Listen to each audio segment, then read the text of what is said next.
यहाँ पे आप जूम करना है, यहाँ पे इंजन ऑयल भी थोड़ा थोड़ा लीक हो रहा है, सेकंड टाइम हो रहा है। ओहो, इंजन ऑयल भी लीक हो रहा है इसके अंदर। हाँ, एक इशू मुझे लगता है कि मतलब बजाज को फिक्स करना चाहिए, इशू नहीं है, उनको चेंज ही करना चाहिए। लाइक इसका हॉर्न चेंज करना चाहिए, इसका हॉर्न बहुत बेकार है, हाईवे पर पता ही नहीं चलता। एक बार बजा के दिखाना हॉर्न प्लीज गाइस, हॉर्न सुनिए।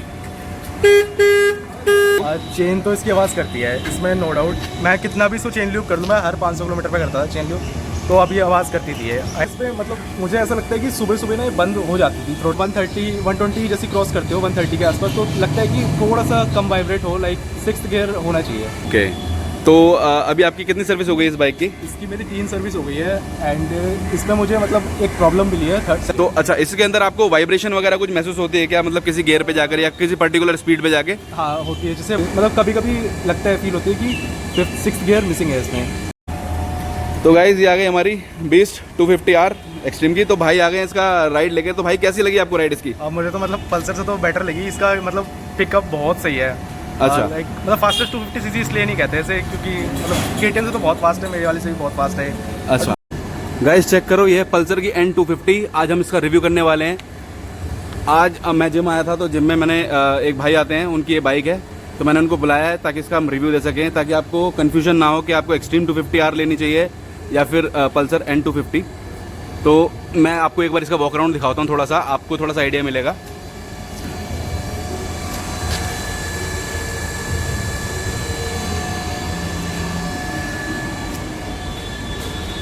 ये गाइस देखिए, आप इसका साइड प्रोफाइल देखिए, फ्रंट प्रोफाइल आपको मैंने दिखाया, अब ये बैक प्रोफाइल देखिए आप।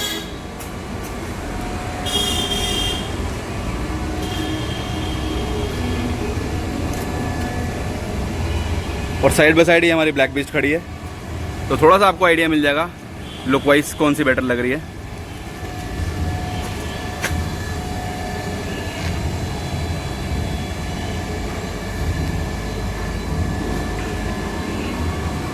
तो अभी भाई आ रहे हैं, बस इसका रिव्यू हम शुरू करते हैं। तो guys welcome to my YouTube channel. और ये भाई आ गए हैं, हम जिम आए थे आज मॉर्निंग में, तो इनकी मैंने देखी पल्सर N250, तो मैंने सोचा एक छोटा सा रिव्यू कर लें, भाई से पूछते हैं कि मतलब इन्होंने क्यों कंसिडर करी और क्या इसमें मतलब इन्होंने देख के ये वाली बाइक ली। तो हम मिलते हैं भाई से। हेलो भाई। हेलो भाई। आपका नाम? अंकित। अंकित। तो अंकित भाई आप ये बताओ, आपने मतलब मार्केट में और भी बाइक थी 250cc में, आपने सिर्फ पल्सर ही क्यों चूज़ करी? क्या मतलब माइंड में था कि मतलब 250cc की आपने बाइक लेनी है, ऐसा सोचा था, या क्या माइंड में लेके चले थे आप? मैं सोच रहा था कि मेरे को मतलब एक 250cc तो चाहिए ही चाहिए। पहले मैं 110cc चला रहा था, होंडा की CB ट्विस्टर थी मेरे पास, तो मैंने सोचा कि थोड़ा सा अपग्रेड करना चाहिए। तो मैंने सोचा कि 2 ऑप्शन मैंने रखे थे बाइक में, एक तो N250 एंड एक एक्सट्रीम की 250R।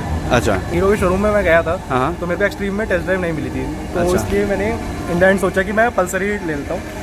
एंड पल्सर के मेरे पता था कि रिव्यूज़ भी अच्छे हैं और वेल टेस्टेड भी है। मैंने 1-2 बंदों की यूट्यूब पे वीडियोस भी देखी थी, लाइक लद्दाख वगैरह लेकर गए थे वो, तो इसी वजह से मैं सोच रहा था कि पल्सर ही ले लेता हूँ। अच्छा, तो आप जब हीरो की जब आप टेस्ट ड्राइव लेने गए थे, तो क्या आप प्रीमियम शोरूम पे गए थे, नॉर्मल हीरो शोरूम पे गए थे? नॉर्मल हीरो शोरूम पे गया था, मेरे घर के पास में ही था, तो अच्छा। मदद नहीं दी थी टेस्ट ड्राइव। ओके ओके, तो वहाँ पर तो होती नहीं खैर अवेलेबल। एनीवे आप ये मुझे बताओ कि आपके माइंड में क्या था कि मतलब 250cc की आपने सोची थी कि मेरे को अपग्रेड करनी 250cc, या क्या था माइंड में जो आपने मतलब पल्सर आपने चूज़ की 250cc? 250cc का मेरा बस ऐसा था कि बस मेरे को थोड़ी सी पावर ज़्यादा चाहिए, तो इसमें 21 न्यूटन मीटर का टॉर्क मिल रहा था मुझे, 24 bhp मिल रही थी, तो मैंने सोचा कि मेरे लिए तो अपग्रेड है, क्योंकि आई थिंक मैं 10 bhp चला रहा था, तो मुझे तो लगता था कि बहुत ज़्यादा है, तो इसलिए मैंने सोचा अपग्रेड कर लेते हैं इस पर। तो आपने मतलब ये सोचा था कि मतलब 110cc से आप 250cc पे जा रहे हो, तो एवरेज वगैरह का भी फ़र्क पड़ेगा और थोड़ा रोड कॉस्ट भी ज़्यादा पड़ेगी, मतलब रनिंग कॉस्ट, और थोड़ा सा आपका मेंटेनेंस हो गया, सर्विस वगैरह, वो आप माइंड में लेके चले थे? नहीं, ये मैंने माइंड में नहीं लिया था, क्योंकि जब मैं 110cc चलाता था तो पापा ही चलाता था, तो उस टाइम में मेरे को जॉब वगैरह तो थी नहीं। अब मेरे को जॉब आ गई थी, तो मैंने सोचा कि इतना क्या सोचना, तो फिर मैंने ले ही ली 250cc। मेंटेनेंस का इतना कुछ इशू था नहीं, बजाज में आई थिंक 1000-1500 में सर्विस हो जाती है, एंड माइलेज भी आई थिंक 35 से अब मिल ही आता है। ओके, तो अभी कितने किलोमीटर चल चुकी है आप दिखा सकते हैं? अभी मेरी 882 किलोमीटर चल चुकी है। 8882, ये आप देख सकते हो गाइस। ओके, और इसके अंदर माइलेज वगैरह भी दिखाता है? हाँ, माइलेज दिखाता है। अभी 38 शो कर रहे हैं यहाँ पे, ट्रिप B पे 37 किलोमीटर्स पे, एंड ट्रिप A पे ये वाला, ये राइट वाला। ये राइट वाला। तो गाइस एवरेज देखो आप, इसमें 38 भाई दिखा रहे हैं, तो ये आप बेसिकली गाड़ी मतलब जो चलाते हैं बाइक अपनी, ये सिटी में चलाते हैं, हाईवे पे चलाते हैं, या क्या यूज़ है, मिक्स यूज़ है, कैसे रहता अभी है? तो मिक्स यूज़ है, लाइक सिटी में तो हमारी कभी कभी चलती है, मतलब मोस्टली जिम आने के लिए चलती है। एंड उसके बाद अगर कभी हम हाईवे पे चलाएं तो लाइक मैं इसको अल्मोड़ा लेकर गया था, तो आई थिंक 880 किलोमीटर की राउंड ट्रिप हुई थी हमारी। अच्छा। बट वो अच्छी चल रही थी, लाइक 100 के ऊपर बहुत आराम से क्रूज हो रही थी।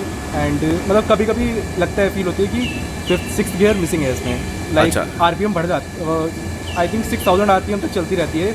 100 के ऊपर तो लगता है थोड़ा सा कि थोड़ा सा 6 गियर होना चाहिए था। अच्छा, तो इसमें 5 गियर आते हैं बेसिकली। 5 गियर। तो अच्छा, इसके अंदर आपको वाइब्रेशन वगैरह कुछ महसूस होती है क्या, मतलब किसी गियर पे जाकर या किसी पर्टिकुलर स्पीड पे जाके? हाँ होती है, जैसे 130 120 जैसे क्रॉस करते हो 130 के आसपास, तो लगता है कि थोड़ा सा कम वाइब्रेट हो, लाइक 6th गियर होना चाहिए। 6 गियर होना चाहिए, मतलब हाईवे पे महसूस होता है। हाँ। बाकी सिटी के लिए बिल्कुल परफेक्ट है। हाँ परफेक्ट है। इसका 3rd और 2nd गियर पे बहुत आराम से पुल हो जाती है, और जैसे थोड़ा सा स्पीड बढ़ाओगे 60 क्रॉस करोगे तो आई थिंक 4th गियर पे भी बहुत अच्छी पुल हो जाती है। ओके। और इसमें आपने मतलब 250 सीसी में जब आपने माइंड बनाया कि मेरे को लेनी है, तो आपने ये और हीरो की एक्सट्रीम आपने देखनी चाहिए। हाँ। और उसके अलावा और कोई माइंड में नहीं है आपके, मतलब कि और भी इसके जैसे पल्सर आपका 400 NS है, वो भी मतलब कुछ थोड़े से ही मतलब 20-22-25 हज़ार रुपये का फर्क था, तो आपने कभी नहीं सोचा मतलब वो 400 सीसी में देखना चाहिए? सोचा था मैंने, बट मैंने ना इस पॉइंट ऑफ व्यू सोचा था कि लाइक घर में मेरे पापा भी चलाएंगे, तो मैं सोचा कि दोनों के लिए ना एक सिमिलर मतलब होनी चाहिए, लाइक माइलेज भी ज़्यादा ना कम हो। जैसे आई थिंक NS में 22 का माइलेज मिलता था। अच्छा। एंड इसमें आई थिंक 35-40 ऐसी रेंज में मिल जाता था, तो इसी वजह से मैंने सोचा कि 250 ले लेता हूँ, दोनों के मिड का सेगमेंट हो जाएगा।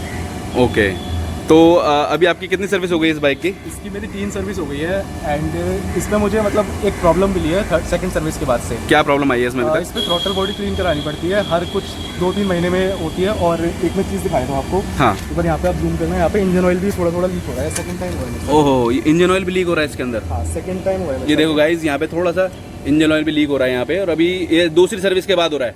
दूसरी सर्विस के बाद एक बार मैंने करवा दिया है इसको फिक्स, एंड उसके बाद ही फिर से हो रहा है।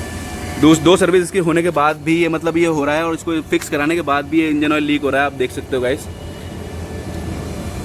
और थ्रॉटल बॉडी तो बेसिकली मैं आपको बताऊं, जितनी भी 250 सीसी है, जितनी भी मतलब परफॉर्मेंस बाइक है, वो आपको करानी पड़ती है कुछ टाइम के बाद, बिकॉज अभी क्या है, E20 भी पेट्रोल आ गया है, तो उसका भी कहीं ना कहीं एक तो E20 ऊपर से उसमें वो मिक्सचर जो करते हैं आजकल, पानी भी मिला रहे हैं, मैंने देखा काफ़ी सारी वीडियो में, तो इस वजह से भी काफ़ी चीज़ें आ रही हैं। बट इसमें मतलब मुझे ऐसा लगता है कि सुबह सुबह ना ये बंद हो जाती थी थ्रॉटल बॉडी के इशू के चक्कर में। अच्छा। मतलब मैं एक बार क्लीन करवाता था, फिर 3 महीने चलती थी, ऐसा होता था। बट जैसे मेरे पास एक और बाइक थी यामाहा की FZ, उसमें कभी इशू नहीं आया ये वाला। मतलब दूसरे ब्रांड की बाइक में मुझे नहीं इशू मिला, मुझे यही लगा था इसमें। अगर आई थिंक मैंने यूट्यूब पे वीडियोस भी देखी, थ्रॉटल बॉडी अगर चेंज हो जाएगी तो फिक्स हो जाएगा ये इशू। थ्रोटल बॉडी क्लीन होनी चाहिए उसको, आप इसको आपके ने इसकी फ्लैशिंग करवाई है इंजन की पूरी थ्रोटल बॉडी के थ्रू? हाँ। अच्छा, कितनी बार करा चुके हैं? 2 बार करा चुके हैं। एक बार आई थिंक मैंने 4.5 या 5,000 के आस 2nd सर्विस के बाद 5,000 के आसपास कराई थी, और एक बार आई थिंक 8,000 के आसपास कराई थी, तो 2 बार तो मैंने ऐसे करा दी। आपको कितना टाइम हो गया इस बाइक को लिए हुए? इसको लिए मुझे अराउंड 1 साल 24 दिन के आसपास हो गए हैं। और अभी चली कितने? 7,000 समथिंग? 8,882। ओके। और किस तरह कोई आपको इशू इसके अंदर लगाओ? इसके अंदर मेरे को शुरुआत में जब मैंने नई ली थी तो मेरे को हैंडल का इशू बहुत लगता था कि इसका ना थोड़ा सा मुझे लगता था कि पोस्चर इतना सही नहीं है। ओके। और स्टेबिलिटी वगैरह अगर आप बात करें तो? स्टेबिलिटी की मतलब मैंने यूट्यूब पे वीडियोस देखी हैं कि स्टेबल नहीं है 130-140 के आसपास, बट मैंने 135 तक चलाई तो मेरे को वहाँ तक तो स्टेबल लगी थी, उसके ऊपर मैंने अभी ट्राई नहीं करा। ओके। और मेरे को ये बताओ कि इसके अंदर आपका मतलब टॉप स्पीड आप कितने तक लेके गए हो इसको? 135 तक ही ले गया हूँ मैं से। 135 तक ले गए हैं? उसके ऊपर जा रही थी या मतलब? जा तो रही थी, बट मुझे विंड ब्लास्ट ज़्यादा लग रहा था, तो मुझे थोड़ा सा डर लग रहा था कि मतलब संभाल पाऊंगा या नहीं। नहीं, अग्री।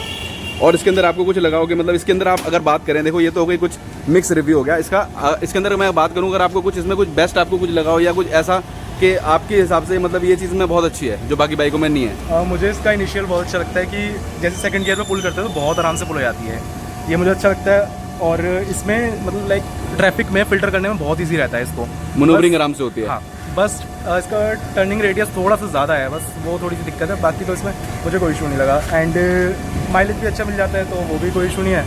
सब कुछ ही मतलब मेरे को सही लगता है इसमें। बस मेन तो हैंडल बार का था, मैंने हैंडल बार रिप्लेस कराया, लेकिन फिर कुछ टाइम में मुझे मतलब ऐसा लगा कि जो ओरिजिनल वाला था, जो स्टॉक आता है, वो ज़्यादा बेटर था, तो फिर मैं वापस से स्टॉक पे ही शिफ्ट हो गया। मैंने इस पर N150 का सिंगल चैनल ABS वाला हैंडल बार यूज़ किया था, बट वो इतना बेटर नहीं लगा मुझे नहीं लगा। अच्छा। फिर मैं वापस इसी पे शिफ्ट हो गया, तो मुझे तो आदत पड़ गई है इसकी, तो मुझे कोई इसमें इशू नहीं होता कंफर्ट का। अच्छा, अब बात करते हैं इसकी कुछ मॉडिफिकेशंस की। तो आपने इसमें कुछ मॉडिफिकेशन करवाई है बाइक के अंदर? अब मैंने इसके अंदर एक अपना लेग गार्ड लगवाया था। ये लेग गार्ड लगवाया आपने? हाँ, करोल बाग से लगवाया था मैंने। एंड इसके अलावा तो मैंने ऐसे कुछ कराया नहीं, बस एक्सॉर का स्टिकर लगवाया। एक्सॉर का स्टिकर, ओके। बस इतना ही। और हाँ, एक मैंने इसमें लैमिनेशन टाइप करवा रखी है, इस पर PPF टाइप। अभी तो कल परसों ही कराई थी, बट तो इसलिए इसमें अभी वो मतलब हवा टाइप भरी हुई है। ये हवा से आ गई है इसके हाँ, अंदर। अभी इसको कट होगा ये आज। हाँ, इसका पेपर कट जाएगा तो इसको फिर वो हीट गन से इसको सही हो जाएगा, फिक्स हो जाएगा। हाँ, तो अभी तो मैंने इसमें सिर्फ इतनी मॉडिफिकेशंस करवाई हैं। ओके। और इसके अंदर ये आपने PPF करवाई है, लैमिनेशन करवाई है? लैमिनेशन करवाई है मैंने इसमें। PPF तो आई थिंक 7-8K की बता रहे थे, तो वो मुझे वर्थ नहीं लगी, क्योंकि आई थिंक उसको भी कुछ सालों में चेंज ही कराना पड़ता है। बट हाँ, मैक्सिमम 2 साल के अंदर वो मतलब चेंज होनी पड़ती है। इतने में फिर न्यू टैंक ही आ जाएगा, तो फिर मतलब मुझे वर्थ नहीं लगा ये। वर्थ नहीं लगा। बाकी बात करते हैं इसके चेन वगैरह की, क्योंकि एक चीज़ मैंने सुनी है, मतलब मैं पहले भी एग्जिस्टिंग, मतलब मैंने भी बहुत पहले बजाज की बाइकें चलाई हैं यहाँ से 8-10 साल पहले। तो उसमें मतलब बेसिकली मेरे को जो इशू लगता था वो चेन का लगता था, चेन में बहुत आवाज़ आती है। तो ऐसा भी इसके अंदर कुछ इशू आता है क्या आपको? चेन तो इसकी आवाज़ करती है, इसमें नो डाउट। मैं कितना भी इसको चेन लूप कर लूँ, मैं हर 500 किलोमीटर पर करता था चेन लूप, तो अभी आवाज़ करती थी। एंड अभी तो ऐसा है कि जो चेन है वो बारिश की वजह से गंदी हो गई, तो इसलिए मैं भी आवाज़ कर रही हूँ, बट आवाज़ करती है चेन। शुरुआत से ही कर रही है। फर्स्ट सर्विस के बाद से मैंने इसको टाइट भी करवाया था, बट वो कह रहे थे कि चेन है पल्सर की, आवाज़ करती है। ये मैंने देखा बजाज की बाइकों में मोस्टली ये रहता है कि चेन में आवाज़ करती है, चेन में बहुत खड़खड़ होती है। हाँ, चेन तो इसकी आवाज़ करती है। मैंने डोमिनार भी चलाई थी, तो डोमिनार में भी सेम था कि बहुत तेज़ आवाज़ करती थी। अगर साइड से आ रही तो पता चल जाता था कि डोमिनार आ रही है, NS आ रही है, कि चेन आवाज़ करती है। तो ये आपने जो करोल बाग से लगवाया है ये साइड स्टैंड, ये कितने का लगा आपका? ये मेरे को 1700 का मिला था, and I think 200 rupees labour charge लगा था। तो आप ऐसा कर सकते हो कि 1700 का ये ले सकते हो, एंड जो बोल्ट वगैरह है वो खुद से लगा के आप कर सकते हो, मतलब ईजी फिट है ये। अच्छा, तो मतलब मोटा मोटी 1900 रुपये हो गया। हाँ, 1900 मान लो आप। और लेमिनेशन आपने करवाई थी 1700-1800 रुपये की? लेमिनेशन मैंने पहले पूरी बाइक पे करवाई थी, तो आई थिंक मुझे 2200-2400 की मिली थी करोल बाग से। एंड अभी मेरा 1 साल हो गया, तो मैंने इसको रिप्लेस कराया, तो मैंने अभी सिर्फ टैंक पे कराई हूँ, बाकी तो मेरा सब कुछ सही था ही। तो ये मेरे को आई थिंक 1300 की पड़ी थी टैंक पे। ओके, 1300 की टैंक हटाने भी पड़ा था, तो उसके भी थोड़े से चार्जेस लगे थे। राइट। बिकॉज बाकी चीज़ तो इसकी मैट है, ये देख सकते हैं मैट है, तो इस पर मैट पे कराने की जरूरत नहीं होती। इस पे भी लेमिनेशन हो रखी है। लेमिनेशन कराई है आपने? हाँ, ये वाली टाइप की कुछ कर रखी है उन्होंने। अच्छा, तो ये जो पोर्शन है इसका, ये मैटी था या मतलब ये ग्लॉसी था? नहीं, ये मैट ही था। ये मैटी था। हाँ, इसकी लेमिनेशन भी मैट टाइप की हो रखी है। ओके, मैट टाइप की इन्होंने इस पर करवा रखी है लेमिनेशन। अच्छा, एक बात और बताओ मुझे, जब बारिश के टाइम पे आपने इसको चलाई होगी, तो क्या ये पीछे से कीचड़ या मिट्टी फेंकती है ऊपर? मुझे ऐसा नहीं लगता, क्योंकि मेरे पास और भी बाइक है, तो उसमें मुझे ऐसा लगता है कि ज़्यादा कीचड़ फेंक रही है। इसमें तो ऐसा नहीं लगता, पीछे जो बैठता है उसको इशू नहीं होता है, बट अगर आपका बैग ज़्यादा बाहर है इधर से, तो उसमें इशू होगा आपको। अच्छा, कि लाइक पीछे से गंदा हो जाएगा, बट इतना नहीं होगा। जैसे अभी आप देख सकते हो यहाँ पे, इतना भी कुछ गंदा नहीं हुआ है। हाँ, इतना बहुत तो चलता है, बट वो बहुत ज़्यादा फेंकता है, वो अच्छा नहीं लगता है। हाँ, इतना तो चल जाता है, इस साइड कुछ गंदा नहीं होता है। और इसका एक इशू मुझे लगता है कि मतलब बजाज को फिक्स करना चाहिए, इशू नहीं है, उनको चेंज ही करना चाहिए। लाइक इसका हॉर्न चेंज करना चाहिए। इसका हॉर्न बहुत बेकार है, हाईवे पर पता ही नहीं चलता। एक बार बजा के दिखाना हॉर्न प्लीज। गाइस, हॉर्न सुनिए। ऐसा हॉर्न है। ओह, इसको तो फिक्स करने की जरूरत है।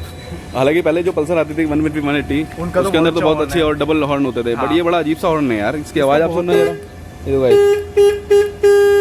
सीरियसली शुरुआत से ये इशू आ रहा है। मैंने सर्विस सेंटर पे भी दिखाया, उनका वो हल्का से फिक्स करते हैं, कुछ थोड़ा सा तेज़ हो जाता है, बट कुछ फ़ायदा नहीं होता है इससे। तो आप इसको आफ्टर मार्केट डबल हॉर्न लगवा लो ना। डबल हॉर्न फिर ऐसा लगता है कि मतलब ट्रैफिक में लोगों के कान में दर्द हो जाएगा। नहीं नहीं, देखो मैं आपको दिखाता हूँ, ये हमारी ब्लैक बिस्ट खड़ी है, इसमें हमने जो ये लगवा रखे हैं सिंपल वाले, देखो हॉर्न लगवा रखे हैं, बहुत सिंपल वाले डबल हॉर्न है ये। हाँ ठीक है, अब मैं इसकी आवाज़ सुनाता हूँ आपको। ये मैंने करोल बाग से लगवाए थे।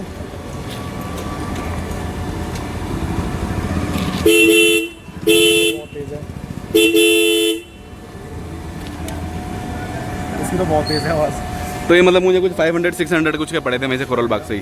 तो आप इस तरीके से लगाते हैं, और ये बेसिकली क्या है ना, ये आपका बैटरी से भी डायरेक्ट कनेक्ट नहीं है। अच्छा, समझ गया। ठीक है, तो अच्छा मेरे को ये बताइए आप, ये तो आ गया आपका मिक्स रिव्यू। इसका जो टैंक है वो कितने लीटर का है आपका? टैंक इसका 14 लीटर्स का है, आई थिंक 2.8 का रिजर्व है इसमें। अच्छा, तो अच्छा चल जाता है, मतलब फिल कराने का इतना कोई इशू नहीं होता है। नहीं होता है इतना। तो ये चीज़ अच्छी है, इसमें 15 लीटर का टैंक है। 14 सॉरी, माय बैड, 14 लीटर का टैंक है। अच्छा, आप हमारे व्यूअर्स को क्या बोलना चाहेंगे, अगर 250 सीसी में अगर बाइक देख रहे हैं, तो उसमें क्या उन्हें ये बाइक कंसिडर करनी चाहिए या फिर कुछ और एक्सप्लोर करना चाहिए आपके हिसाब से? मेरे अकॉर्डिंग तो इसको कंसिडर कर सकते हो, क्योंकि इसमें आप मतलब जो आपको जनरल फीचर्स चाहिए वो सब मिल जाते हैं। जैसे डुअल चैनल ABS मिल जाता है, ट्रैक्शन कंट्रोल मिल जाता है, एंड आपका चार्जिंग पोर्ट मिल जाता है। चार्जिंग पोर्ट भी आई थिंक किसी बाइक्स में नहीं आता है। हाँ। अगर आपको और कोई बाइक देखनी है इसके अलावा, तो आप अगर आपको इसके अलावा और कोई बाइक देखनी तो आप ये सुजुकी की जिक्सर कंसिडर कर सकते हो। आई थिंक वो थोड़ी सी आउटडेटेड लगती है, मुझे लगती है राइट outdated। राइट बिकॉज पे कुछ काफ़ी टाइम से काम ही नहीं हुआ, वो हाँ। सेम ही चल रहा है वो सारी चीज़ें। या तो आप वो देख सकते हो या तो फिर आप एक्सट्रीम देख सकते हो। ये दो ऑप्शन आपके पास बचते हैं, या तो फिर एक और बचता है KTM की ट्यूब, बट वो थोड़ी सी ज़्यादा ओवर प्राइस हो जाती है। Right right but right. Power है उसी हिसाब से है, बट ठीक है। तो ये आपको ऑन रोड कितने की पड़ी थी? मैंने फ्लिपकार्ट से परचेज़ करी थी। अच्छा, फ्लिपकार्ट आपने ऑनलाइन पेमेंट की, ऑनलाइन इसको बुक किया था? हाँ, तो मेरे मतलब फ्रेंड के पास कार्ड था, तो मुझे 7000 का डिस्काउंट तो डायरेक्ट मिल गया था एक शोरूम पे। अच्छा। तो आई थिंक मुझे ये ऑन रोड 163 की पड़ी थी है। 163 की पड़ी थी ऑन रोड। हाँ, राइट राइट। और एक्सट्रीम आज की डेट में 190 के आसपास है। 190 की। हाँ, और जब मैं एक्सट्रीम लेने गया तो मुझे आई थिंक 211 की पड़ रही थी एक्सट्रीम भी। 211 की उस टाइम पे, हाँ। जब 28% GST था। हाँ हाँ, तब इतनी की पड़ रही थी वो। उसमें भी आई थिंक फ्लिपकार्ट पे मुझे नहीं पता अवेलेबल थी या नहीं, मुझे ये अवेलेबल दिखी, तो कार्ड पे डिस्काउंट भी अच्छा था, तो फिर यही मैंने प्रीफर करी। चलो, क्या आप हमारी एक्सट्रीम की एक बार टेस्ट ड्राइव लेना चाहोगे? हाँ हाँ। चलो, अब भाई जा रहे हैं हमारी एक्सट्रीम की टेस्ट ड्राइव लेने, तो एक बार ये चला लें, फिर इनसे पूछते हैं किस तरीके का इनका रिव्यू है, क्या है।